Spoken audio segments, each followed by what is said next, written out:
Ok, j'ai un mois de retard, mais aujourd'hui je vous explique pourquoi Projet Dernière Chance c'est vachement bien en 5 points. Si on ne fait rien, on condamne la Terre à l'extinction. C'est vous ma solution. Je suis astronomiquement contre. J'ai jamais fait de simulateur de chute libre, je sais même pas faire le moonwalk. Projet Dernière Chance, c'est le nouveau film du duo Phil Lord et Chris Miller, qui avait d'abord fait sensation dans le cinéma d'animation survitaminé avec Tempête de boulettes géantes et La Grande Aventure Lego, puis en produisant les bangers du Spider-Verse en passant par les 21 Jump Street avant de se faire lourdement renvoyer en plein tournage du projet solo pour différents artistiques avec Disney. Donc je te parle des décideurs. Ils sont aux ordres du pognon. Leur nouveau film est un pur projet de SF à l'ancienne, adapté d'un livre de Andy Weir dont le pitch est très simple. Un astrophysicien qui n'a rien d'héroïque est envoyé en mission suicide afin d'empêcher une catastrophe à échelle galactique dont on ne sait rien ou peu, si ce n'est qu'elle provoquera l'extinction de la vie sur Terre et sur d'autres planètes. Pourquoi c'est bien? Un blockbuster non formaté. Parce qu'avec un budget colossal de 200 millions de dollars, le film apparaît presque comme un résistant à la standardisation des blockbusters. Et l'objectif du film porté par Ryan Gosling semble non pas de révolutionner les codes cinématographiques, mais au contraire de les honorer pour proposer une expérience de cinéma classique, respectueuse du spectateur. L'utilisation notamment des vieux logos de la MGM en début du film apparaît comme une note d'intention claire, on s'inscrit dans l'héritage cinématographique. Un héros moderne.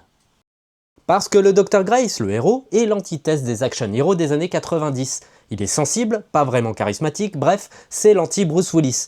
Sa force, c'est un optimisme à toute épreuve, une intelligence émotionnelle et scientifique, ainsi qu'une sensibilité qui crée une emphase de chaque instant avec le spectateur. C'est beau un héros qui chiale sur du Harry Styles. D'ailleurs, un des écueils que le film évite, c'est à travers le personnage incarné par la brillante Sandra Hüller. Il eût été facile de l'imaginer en love interest pour le héros. Au lieu de cela, la dynamique relationnelle mise en place dans le film se retrouve très nuancée et d'autant plus touchante. Un film de genre.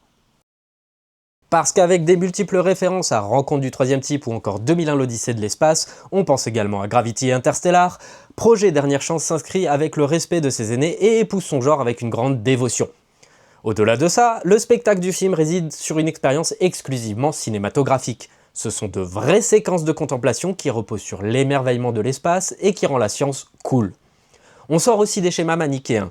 L'attention ne repose pas sur la désignation d'un ennemi, mais sur la notion de survie individuelle et collective et d'entraide.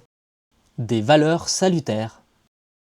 Parce que oui, un des trucs formidables dans le film, c'est qu'il place l'espoir de l'humanité non pas dans des pouvoirs surhumains, des capacités physiques extraordinaires ou une intervention divine, mais au contraire sur la science et l'union internationale, voire même interespèce des cerveaux comme seul salut, adjoint un sens du dépassement et des valeurs morales simples mais efficaces. La gentillesse et la bienveillance transcendent les différences culturelles et nous permettent de lutter ensemble pour le bien commun. Numéro 5. Rocky. Parce que le meilleur personnage du film n'est pas le bon vieux Gosling, mais notre bien-aimé Rocky.